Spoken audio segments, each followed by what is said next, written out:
It is time. First of all, I'd like to welcome everyone. Thank you. Thank you for coming. Welcome. And let's call on Pat Bath.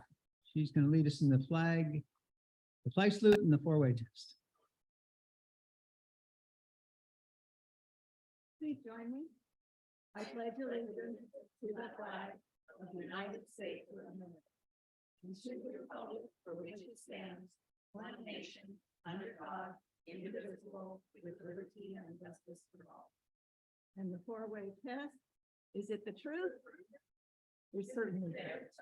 Concern, does it build goodwill and better relationships? And is it beneficial for all concerned?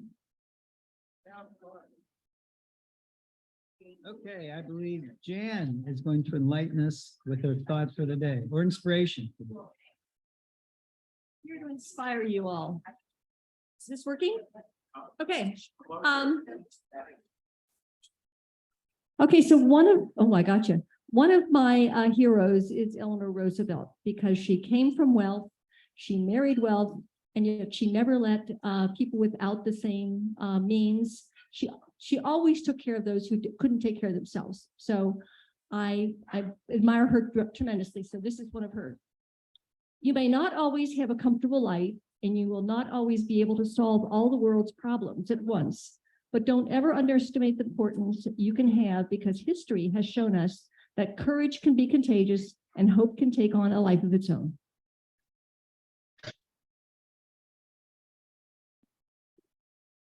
All right, I didn't see anyone, but do we have any visiting Rotarians here today? Not seeing anybody. Okay, how about guests that we would like to introduce?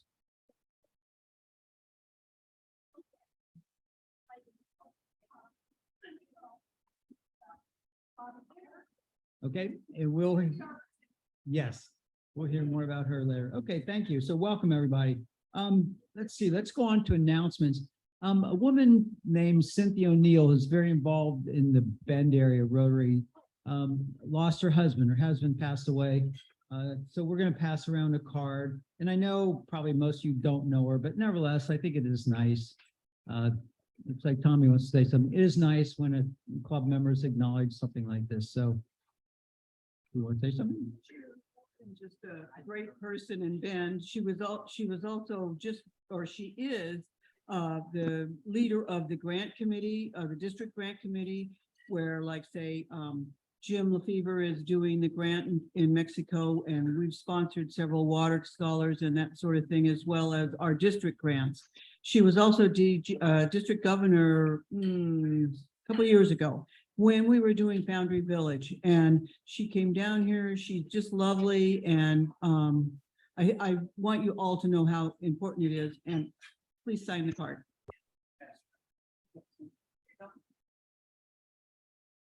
Okay, and then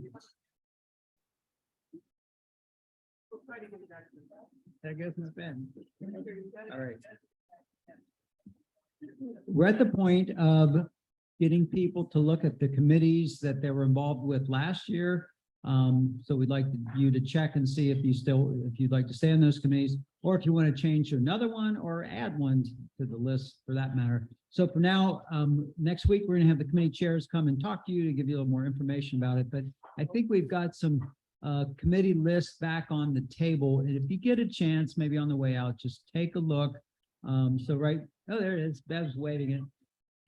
Okay, she's putting it back on the table. So all we're asking right now is take a look, think about what you did last year, and think about what you would like to do in this year. Actually, Bev's passing around, so each table will have their own copy. Okay, open your email. So, all right, thank you, Bev, once again. I believe, okay, any other announcements?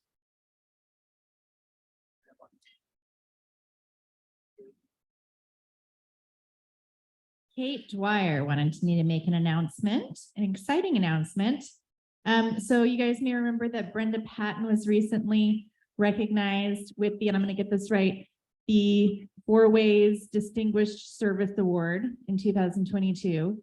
And the results are in. And this year, the 2023 Distinguished Service Award will be going to Steve Rowe, who is on Zoom. So we're keeping it in the Rotary family.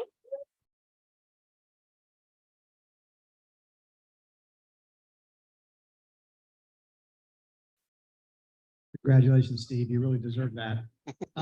So I've got an announcement on the mural that we're going to be doing in October on the Glass Forge building. There's been some conversation about us sort of self-promoting ourselves and maybe sending some stuff to both district and the newspaper. So I'm hoping that somebody out there would be willing to do a little PR work on the mural. Press release, 1 or 2 press releases over the next probably month and a half, 2 months, and then also something sent to districts so we get in the district newsletter and maybe eventually in the magazine or something. So if anybody out there is willing to do that, please let me know. We would love to have you. Margaret's got her hand up. She's got one hand holding the other hand up. Fantastic. Margaret, you're it. Good deal. But if somebody else wants to do that as well, I think Margaret would be more than happy to coach somebody as to what happens in the future. Because we're going to be needing to do this for the rest of our existence. So if somebody else is interested in doing those things, I think Margaret would be a great teacher. Tommy's got her hand up.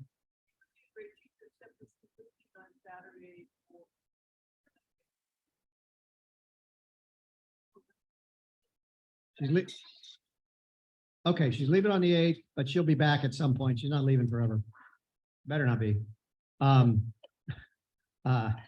So anyway, thank you, Margaret. And if anybody else wants to be a little bit involved with that and everything, that would be great. And then also the mural, we're going to need to do some fundraising. Hopefully we do it in-house. We'll raise a little money from ourselves. We'll be asking you all for money in some way or another. We have, it looks like $3,500 raised so far. Our budget is about $11,000. We've applied for a grant. We'll apply for whatever other grants are appropriate.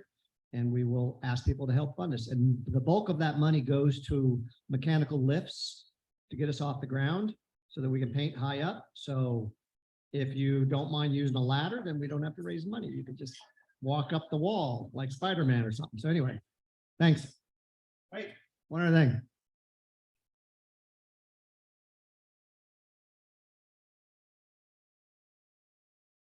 Right. So yeah, anytime you make a donation, it goes to the RG Rogue Gateway, RG Rotary Foundation. And that's our own club's foundation. And that's the way it's tax deductible. And do put on there what it's for, because Jan gets checks and it doesn't say what they're for. And she's like, what do I do with this? You know, and she's got to chase somebody down and it just adds extra work. So write down what you send her money for. Thanks.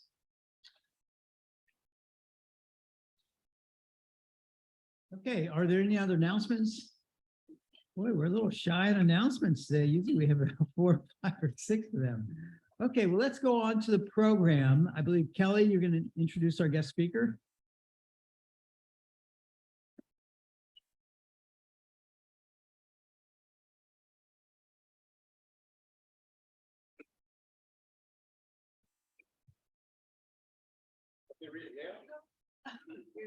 She's making her way up here.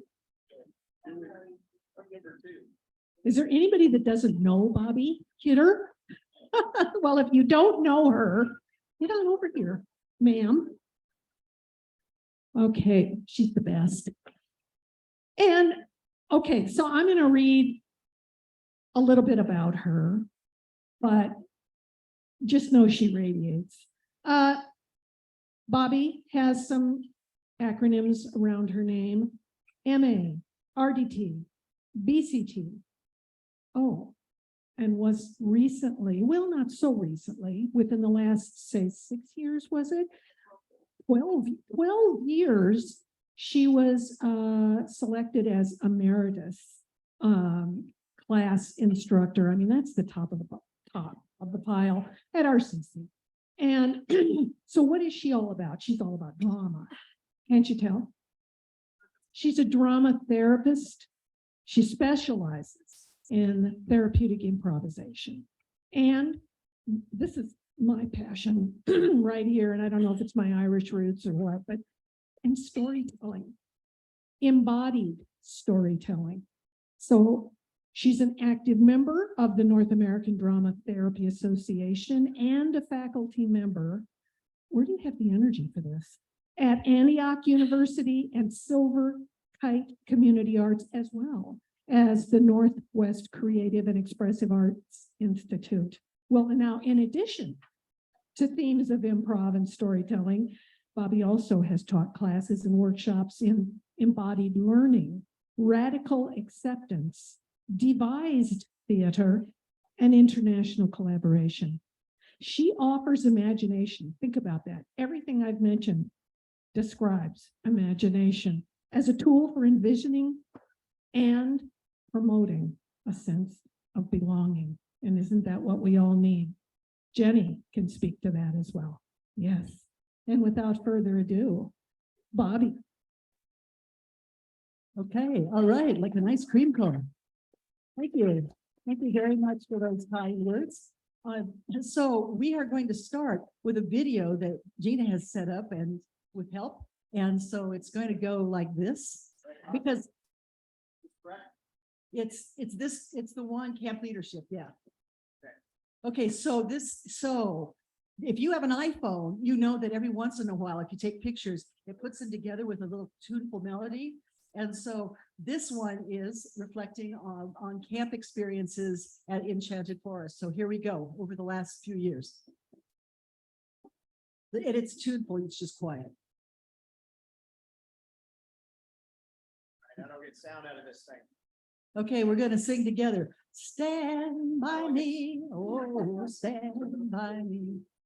Oh, stand by me. You get sound. Oh, stand by me. Those guys were so glad to be doing this activity. You can.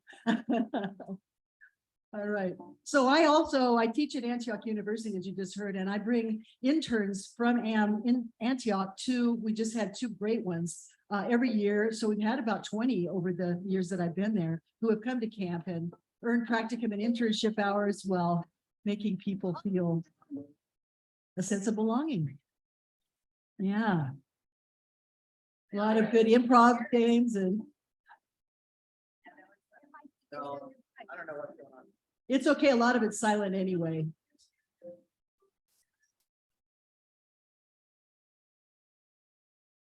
The background sound coming out. Sorry, Bobbi. Not a worry, not a worry. A lot of it's just slides anyway. And we did some Lindy hopping this is just last, there you go. That's it. That's all. Thank you. And thank you for setting that up. So being a part of the camps at Enchanted Forest has meant a lot to me. And what we've done lately is to definitely work toward looking at the wisdom of Agnes Pilgrim. And so you all have some of the precepts of Agnes Pilgrim. You have them numbered. And so I'm just going to call them out and you'll say them. So number 1.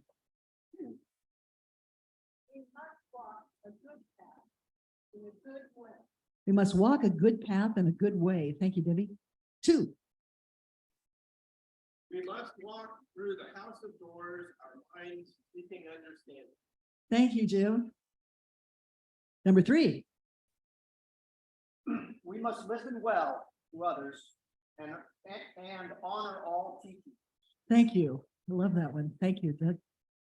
4. We must stand proud and walk humbly with purpose and balance. Thanks, Jim. 5. Forgiving hearts. Thank you, Pat. Before we move on to number 6, I will tell you that in camp, we did some embodiment of that. And so we had everybody making hearts in various ways to talk about forgiving hearts. So that was really cool. So 6. We must be strong in ourselves so we can be strong for each other. Thank you, Lutz. 7. We must give encouragement and support each to the other, including you guys up there. Right on. I see people I know up there. Yay. Okay. 8. We must honor the elders and ancient ones who carry the wisdom. Thank you. 9.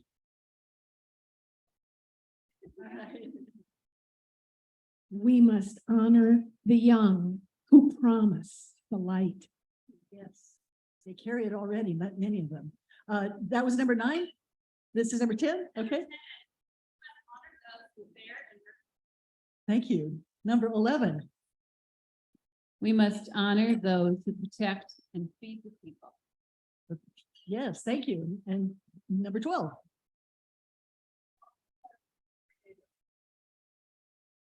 Great. Number 13. For in the beginning of the world. Number 14. One people, one family, one food. Isn't that perfect that you would have that? These were all randomly held out. Yes, yes. Cool. All right.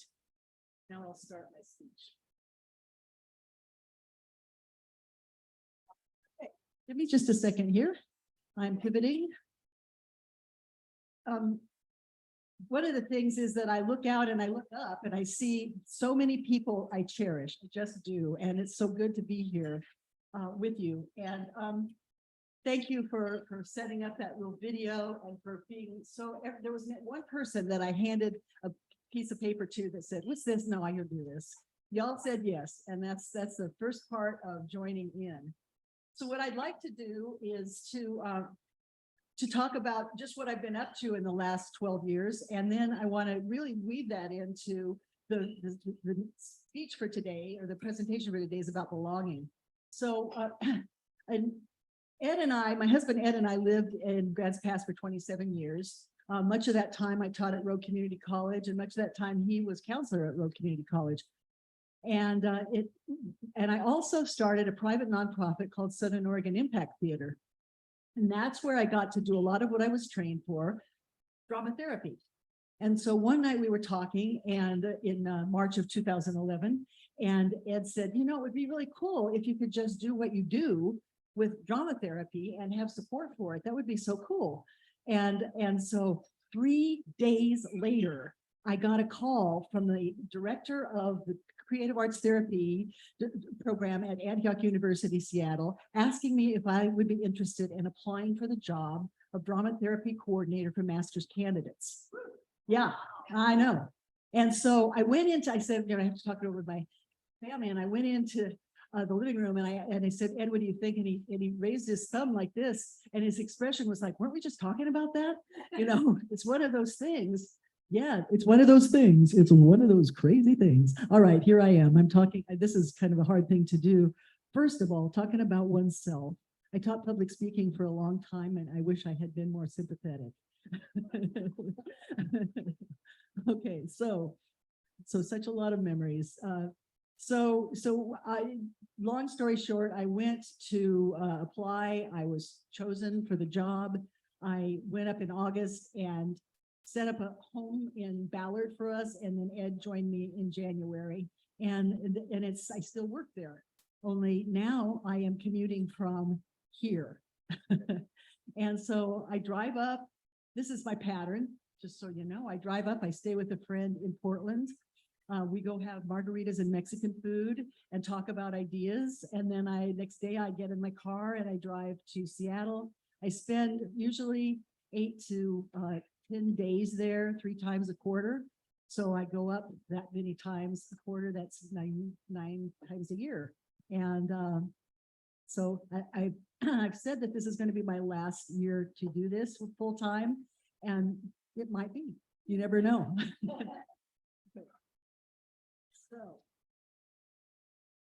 So here's my nutshell. Drama therapy is an active, experiential, embodied approach to facilitating change. Through storytelling, projected play, purposeful improvisation, and performance, participants are invited to rehearse desired behaviors, practice being in relationships, so conflict resolution and those kinds of things, expand and find flexibility in life roles, and perform the change they wish to see in the world. And my special interests are therapeutic improvisation and storytelling. So I've been involved in improvisation that is just improvisation. It's just for fun. The reason that it becomes therapeutic is in this title of something I started there called Spa Day, which stands for spontaneity, playfulness, and attunement.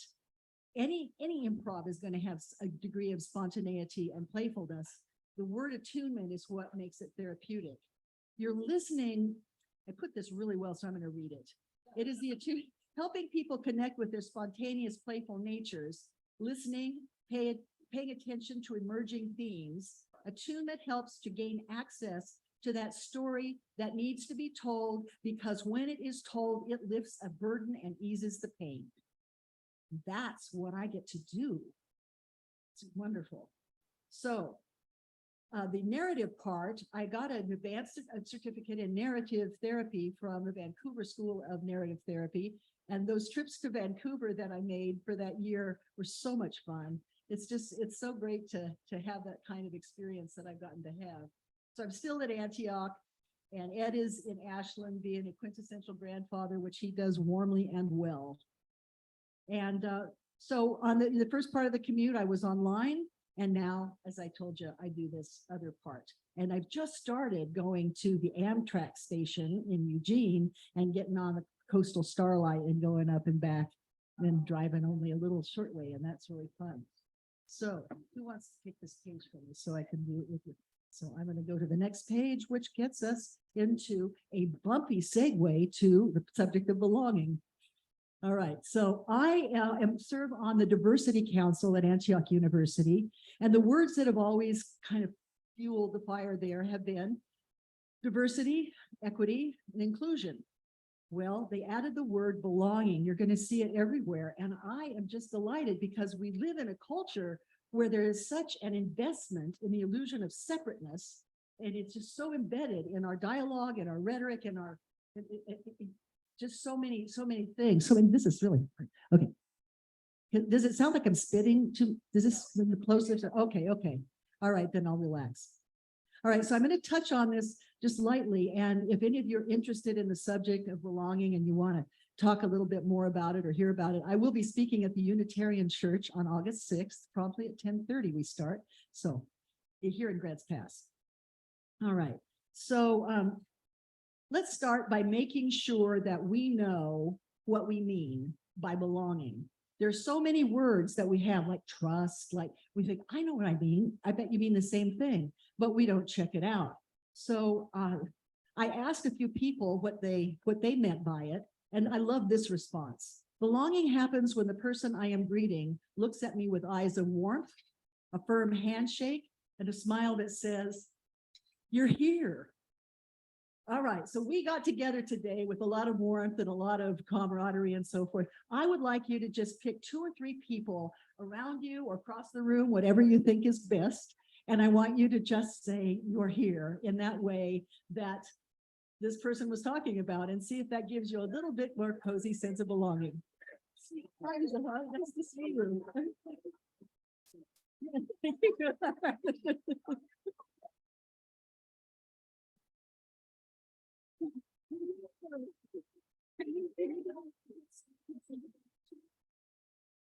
Okay. All right.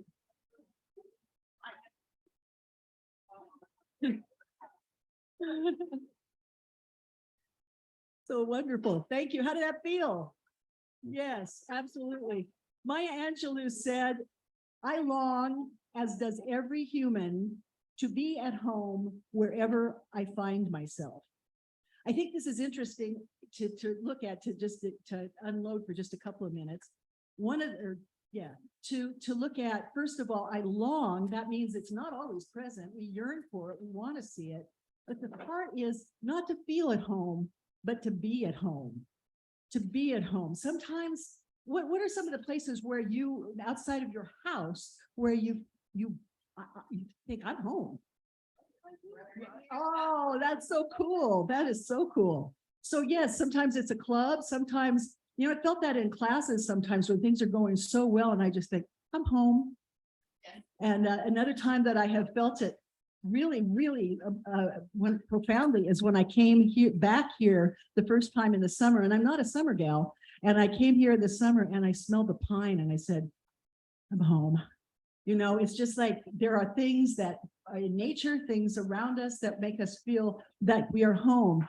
There are other kinds of belongings that are not really healthy. They're not. They're like a false belonging in the literature is what they're called. they take us away from the better angels of our nature. But the kind of belonging, you know it in your heart when you hit something that is like, I belong here and I can thrive here. So so what I'd like to do, okay, let me just take this. I had warmth, acceptance, home, invitation, empathy, safety. These were offered to me by students who I asked, good, thank you, Debbie. That I asked to say, what is this, your definition of belonging? And one art therapy student said, woven, which was really cool. I really like that one. So I expanded my inquiry and I asked my husband, and he said, family, church, and career when I had one. So there are ways that we remember fondly the times that we've had and feel that sense of belonging. So now I would like you just in your group to see if you can look at some ways that you define belonging, where you feel it, what it is to you, what it means to you. So I'll give you a couple of minutes to do that. Just what does it mean? What does belonging mean to you?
Take another minute.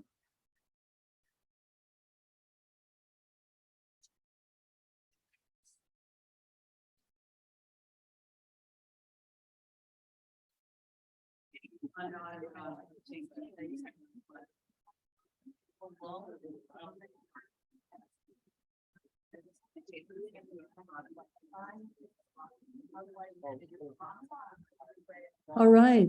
Thank you. I've always fancied myself as having a little talk show host in me. So I'm gonna come around and see if somebody from every table can say something that they came up with that was different. What do you think? Is that you, Slats? Yeah. Okay.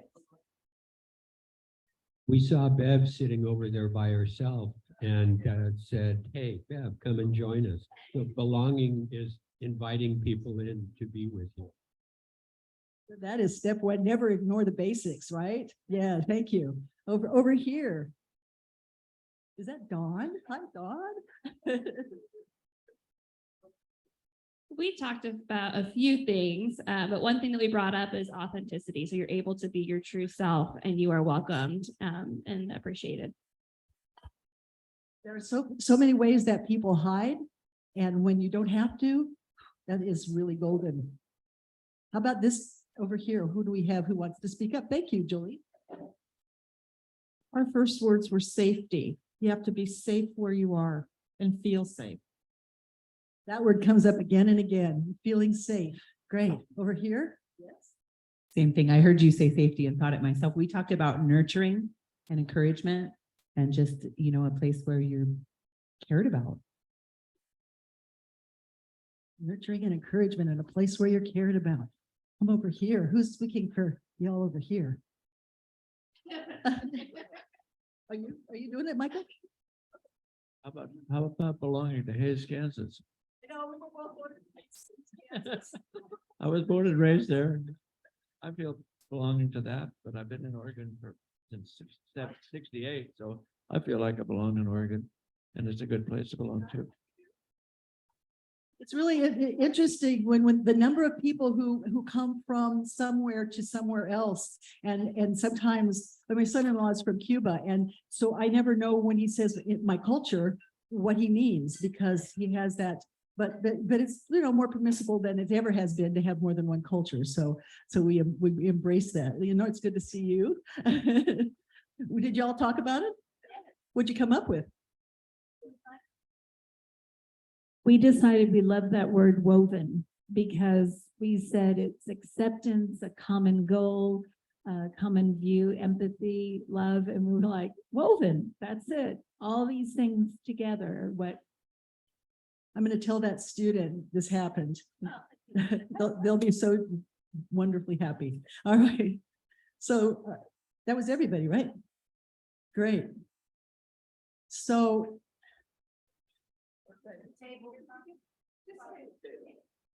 no, Debbie talked about it, didn't you? Oh, you just helped me with my papers. That's why I've seen. Who wants to talk at this table? So we talked about being accepted even on good days, bad days. Unconditional, yes, that's, in therapy, the phrase is unconditional acceptance, that you have that for your client. And when that happens, it feels, so it's another aspect of that unburdening that can happen in a therapeutic alliance.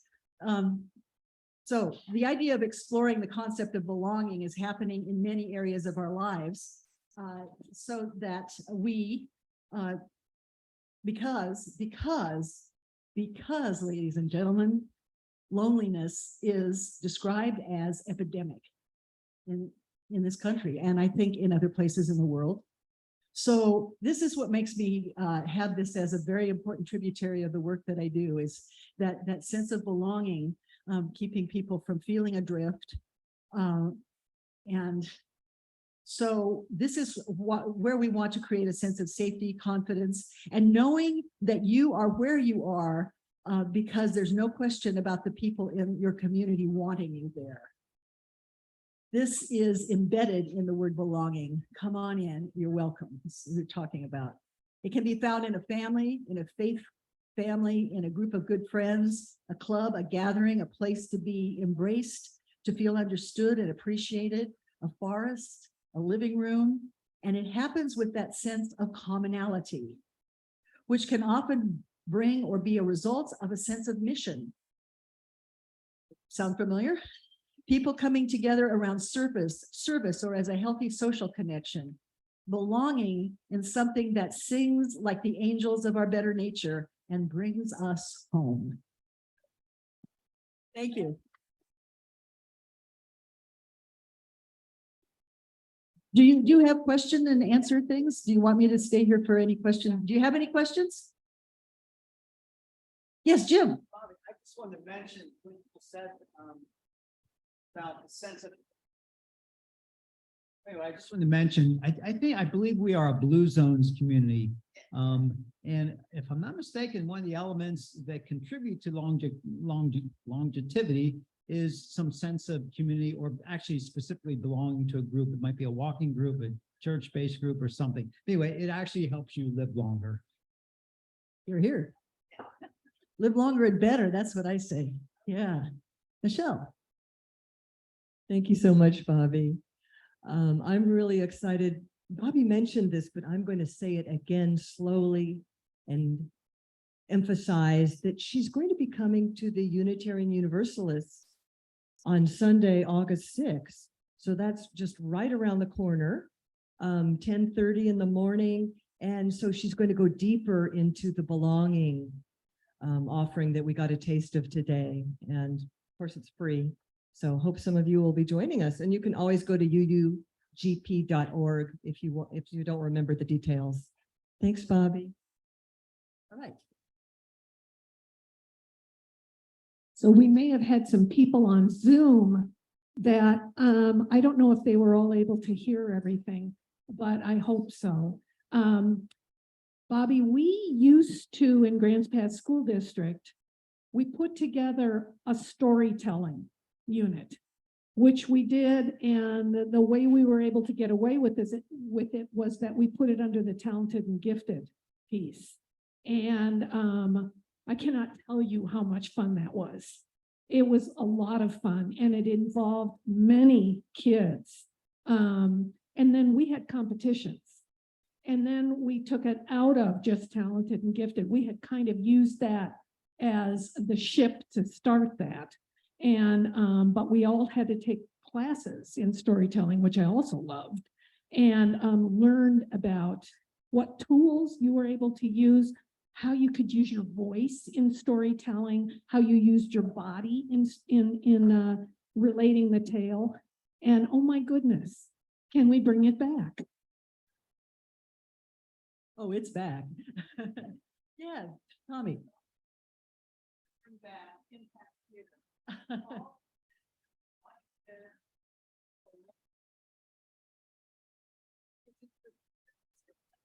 People, okay, I wanted to bring back Impact Theater. My kids went, Luke, didn't your kids go? Yep, yep, and there's maybe other people in here, yep, Dawn's kids went.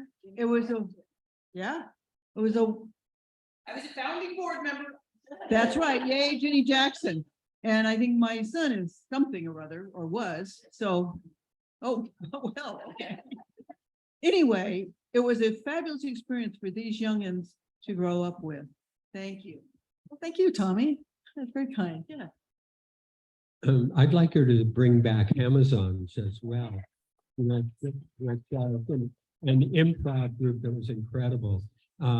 Also, we've been talking about belonging with human beings, basically as the center. And I think it's an important distinction between loneliness and solitude, that I love the times that I'm not a part of a group, sitting on a beach by myself, watching the surf and so on.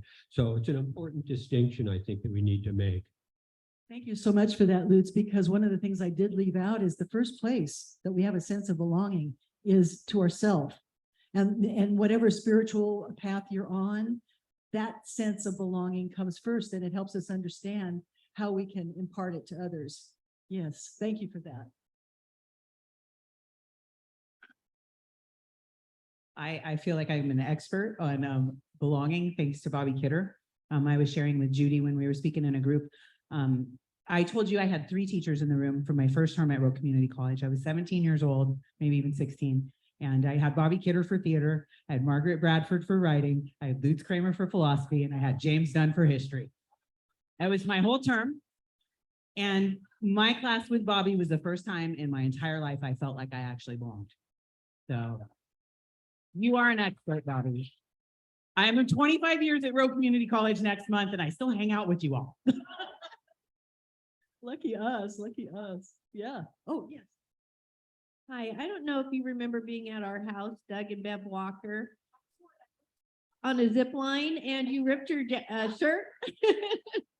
And it was so much fun, but you had our kids doing some exercise where they had to like pretend they were driving, and then somebody had to take over. And what was that called? I love it. It was called Taxi. And then so people got into the car, and then people would switch being the driver, and it was so much fun. I mean, as a club or something, as a social, that would be a fun thing to do.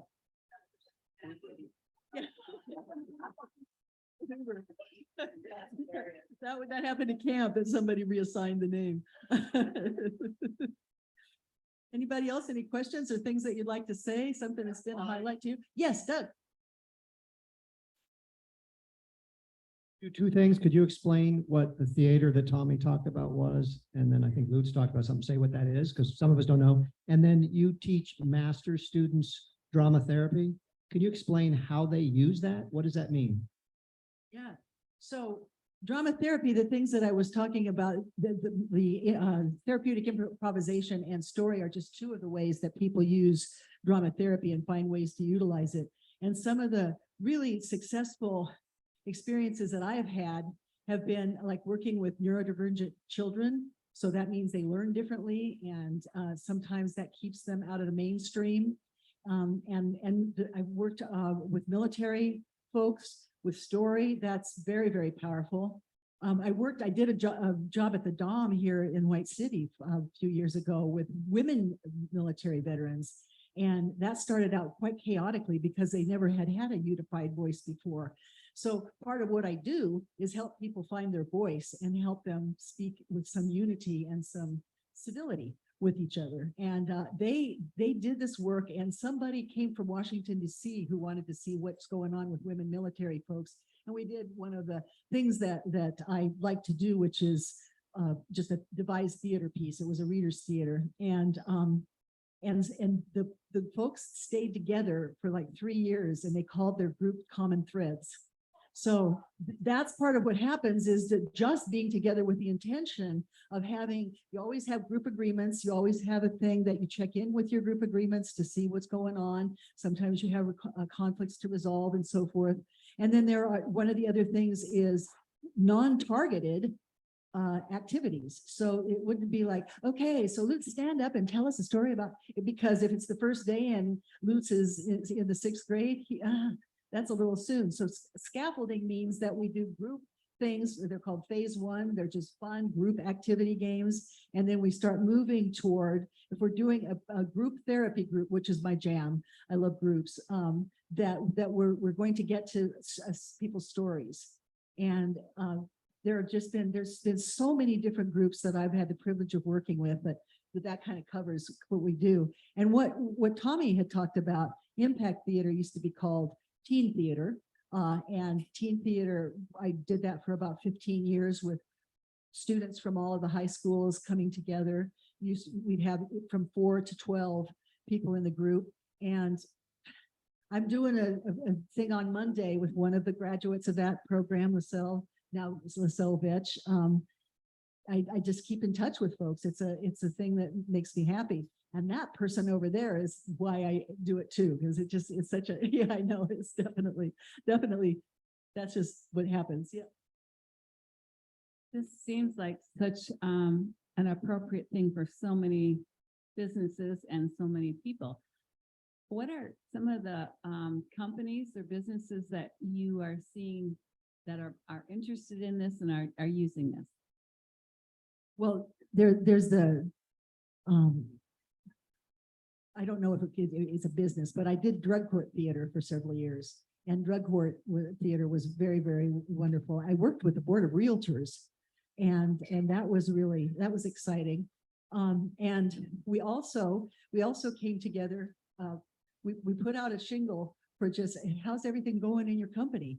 You have some things you want to talk about?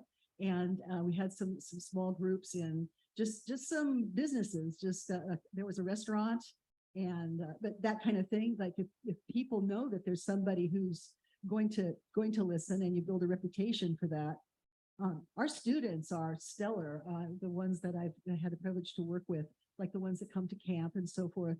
And so they have a listening ear, and then they have some wisdom about what to do next. So that's what we're doing.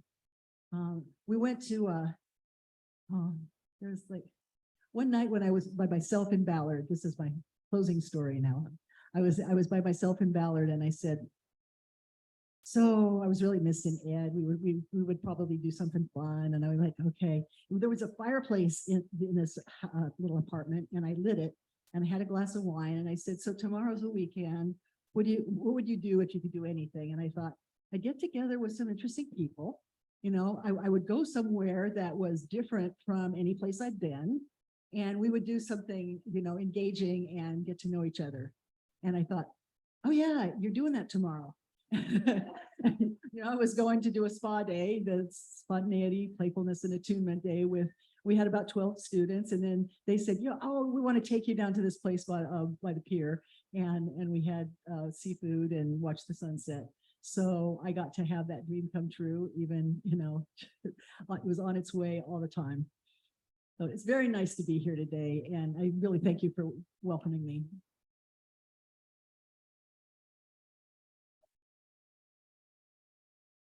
Bobbi. Just want to mention also, Bobbi's husband, Ed, I don't know if he still does it. He used to be a great actor. When we first moved here, I think it was a theater right across the street, a little hole in the wall, Dark Horse Theater, and Ed played Renfield. Renfield was the right-hand man of Dracula. And it was I just remember, I thought, wow, what a trip. Anyway, one more thing. The Silver Kite is one of the programs that we work with, and Ed was in what they had an intergenerational program, and they were looking, they give a word. And so the word in like box or string or something like that.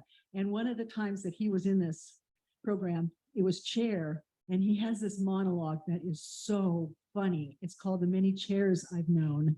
And it starts out when he's a kid, takes him through his teen years, and then all the way to sitting on a rocking chair at the end. And he had a lot of things that he did with me at Antioch when we do the Vice things. They always needed a man like him. And so he's been great. But that Many Chairs I've Known is classic. Thanks again, Bobby. Debbie, are you ready? I am ready. Oil prop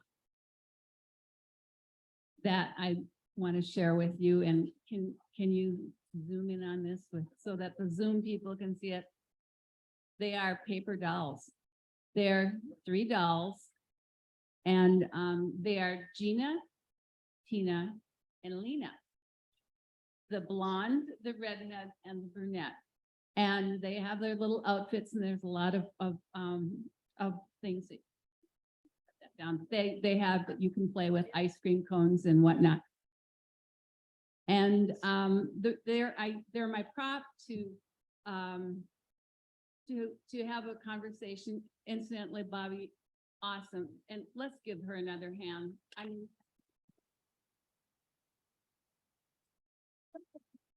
so important in this world that we live in, and the connectedness and the importance of people coming together. Loneliness is one of those issues. We see it in healthcare, we see it with addiction, we see it with mental illness. And it's just, as Jim pointed out, it is quality of life. So thank you again for your leadership and your inspiration. So I'd like to pivot slightly to a pop culture topic. And I'm in my pink outfit. Can you guess what I might be talking about? And the paper dolls? Well, I'm cleaning out the house because one of the things that's happened is that we've sold our house and we've got to get everything out. And as I was cleaning the knee wall upstairs, Gina, Tina, and Lena were off in a corner, and I'm like, oh my God. And this is the time of Barbie. And then I was listening to a program that was talking about a little bit about the movie and background on the movie. And it was at the time in the 50s when I was playing with Gina, Tina, and Lena. And there was a girl that was across in California also playing with paper dolls, and her mom was listening to her and her friends talk about these paper dolls and dressing them up and pretending they were doing things. And she thought, we don't have real dolls that are adult dolls. We have, baby dolls, we have bride dolls, and then we have paper dolls for the adult or the more little older people. And so she decided there needed to be something done about that. Well, then not long after that, the family traveled to Switzerland. And when she was in Switzerland, she saw the doll. It was kind of a risque German doll that men collected, but it had the prototype that she was looking for. So she bought 3 of them, took them home, gave 1 to her daughter, Barbara, and 2 she took into work with her to share with the team at Mattel. So that was the beginning of Ruth Handel and her work at creating Barbie. And when you think about the implications, now Barbie is going on 7 decades as far as being a doll in our midst, and has gone through lots of twists and turns through that period of time, good and bad. And so I thought it'd be kind of interesting to think of some of the trivia of Barbie. I couldn't get a Barbie. My mom decided that Barbie wasn't practical and Barbie wasn't realistic. And she was right. Barbie was created, and she was, her neck was too skinny to hold the head. Her boobs are too big to stand up, couldn't balance. Never mind the fact that she had permanent high-heeled feet. And being a healthcare professional, this was the most interesting to me. Her body couldn't accommodate a liver. Big deal, big deal. So anyway, but Barbie was nonetheless quite an influence across the years. And over time, over that 60 some years, she's had, I think there was like 9 different professions and a number of different colors. And actually with the no liver, they probably should have all been yellow, don't you think? And there are 97 hairdos, different kinds of hair that you can get with Barbie.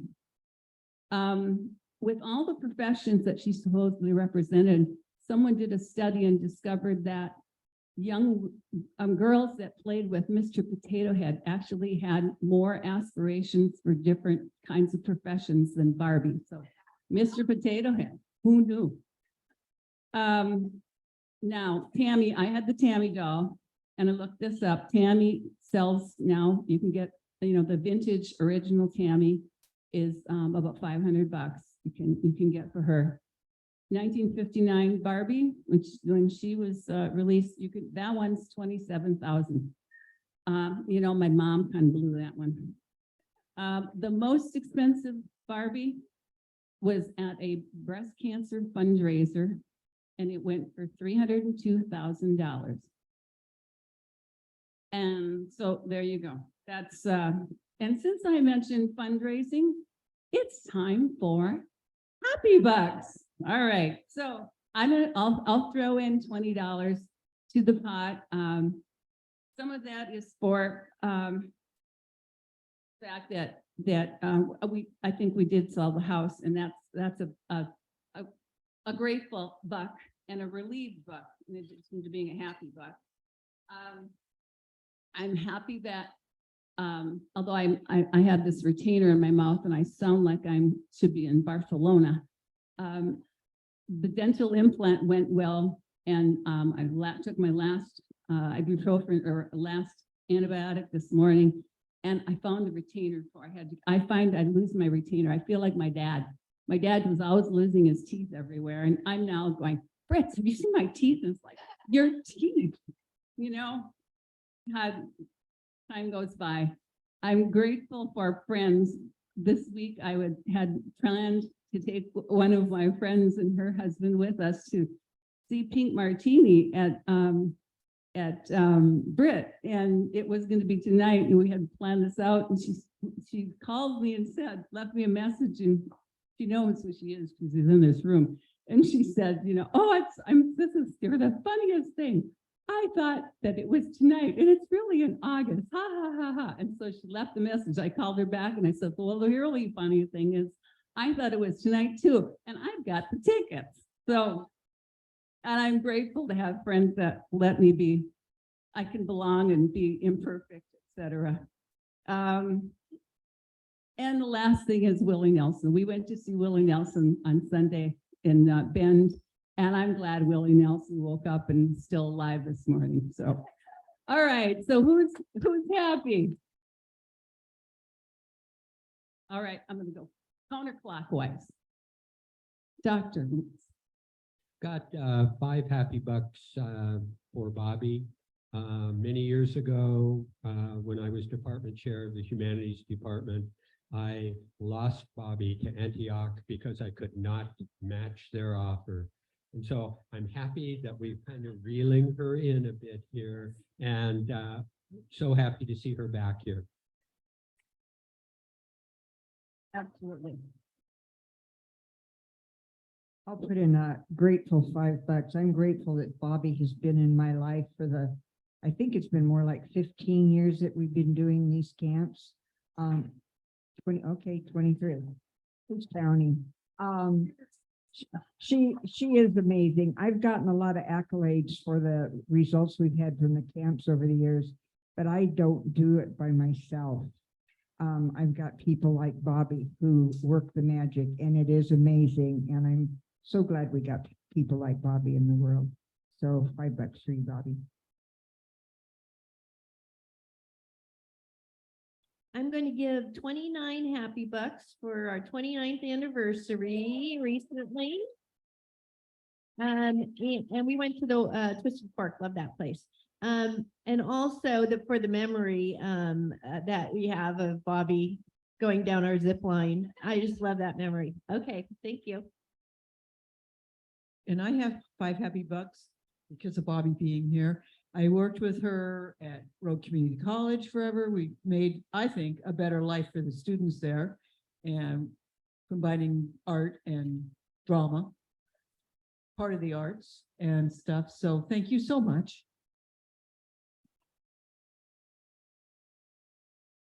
I have a couple happy bucks. I just got back on Sunday from Atlanta, which was insanely humid and hot. And we had storms and it was crazy. But I was at a YMCA conference that was fantastic. Our speakers, we had Kareem Abdul-Jabbar, Cal Penn, Lisa Ling, the U.S. Surgeon General. It was amazing. It was a 4-day conference and each day had an amazing speaker. Thank you, my dear. I have a happy 30 bucks. The first thing from Four-Way Community Foundation is that the winner this year, our winner is Steve Rowe. But it's 30 bucks too, because talk about belongingness. We've had Brenda, we've had Doug. They're all community leaders. And so we live in a wonderful community with great leaders who are in our club.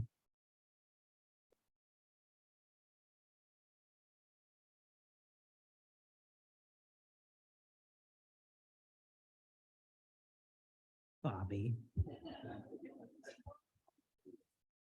Okay. All these accolades to Bobbi and, you were a charter member of this club, were you not? Or, yes, and, so Bobbi was a charter member of this club and I have regretted ever since that you moved to Seattle or,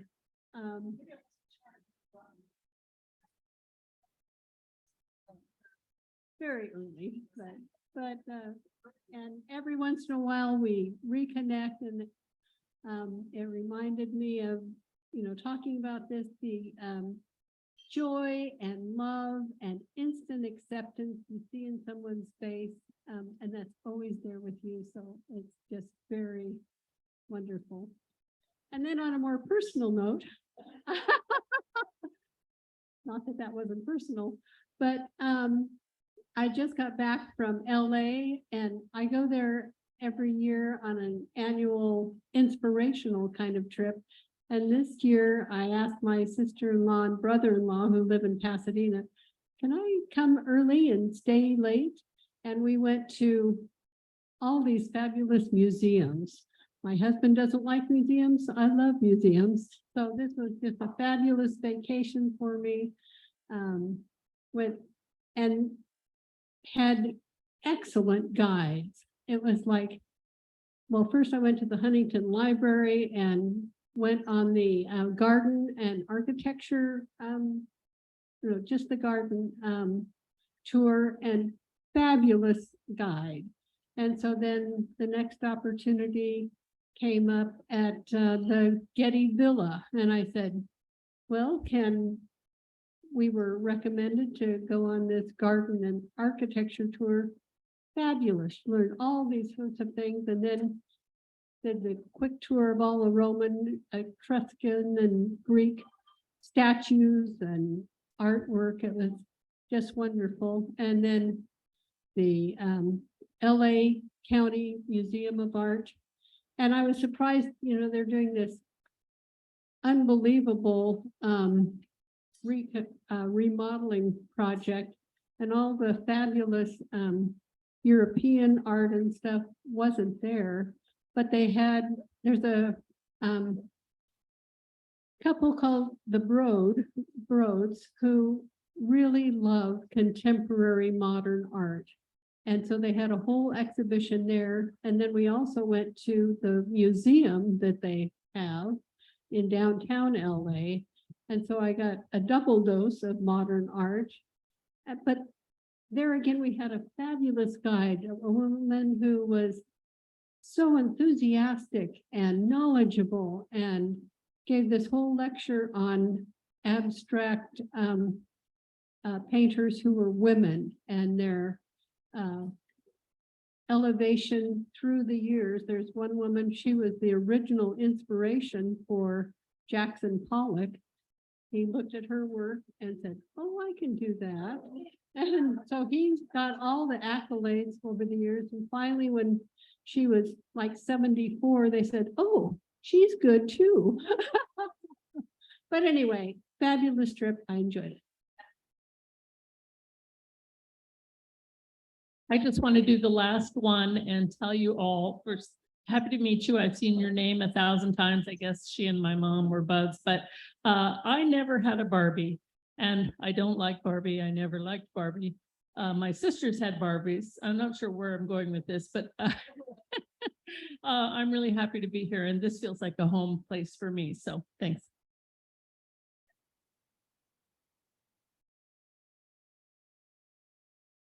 Just a quick $5 for a wonderful program, Bobby, and nice to see a fellow Kansan again. And it was a really uplifting, very nice, well done program. Thank you so much. Okay, I think that's it. Back. Oh, on Zoom. Go ahead. Yes. Steve.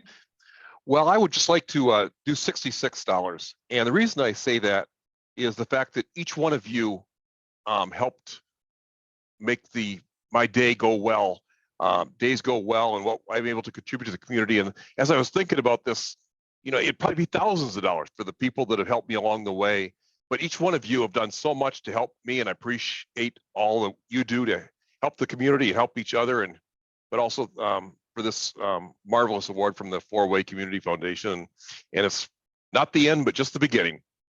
Thanks much. Very good. Thanks, Steve. Is there anybody else on Zoom that wants to? Cindy? Oh, it's the thumbs up. Okay. Jamie? That's your hand. It takes, I must be having a blonde moment. Okay. All right, I think it's back. All right, thank you, Debbie. Okay, let's wrap this up. First of all, thank you. Thank you so much, Bobby. Obviously, you were well received. Thank you very much. We really appreciate it. I want to remind you, tomorrow night, there's a social at 5 o'clock. Oh, it's Thursday. I usually go out on Friday nights, but anyway, okay, tonight, social weekend beer company at 5 o'clock. Get there early because the place fills up.